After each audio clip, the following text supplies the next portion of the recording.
tiri uko tiri kuzwi tiri kubatwa tiri kushandiswa navakomana vana vepapo vana Simba nana Dwight. Ndikati vakomana ava vana vani vemuridzi wechechi here kana kuti? Ya, vana vambuya ivavo vaipachechi ipapo. Saka ndo vaipota vachibata hanzvadzi dzangu.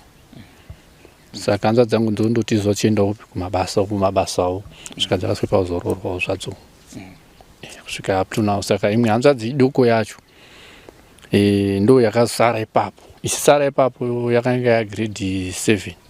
Saka yagrade 7 ndo payaizi nemukomana waingepo anzi Dwight.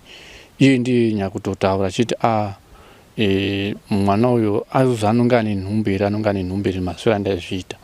Saka ndandine mudzimai ndoti chimbokonfirm apo munhu uti zoti ane pamwiri because mai yangu aitoto maitiro ake ari kuita anonga ane pamwiri. Saka handichaziva kuti pamwiri pakazobatwa here kuti paripo, asi handina kuzozvitarisira kuti zvakamira sei. For these and more stories, tune into Zim News Bit TV with Robert Tafumani.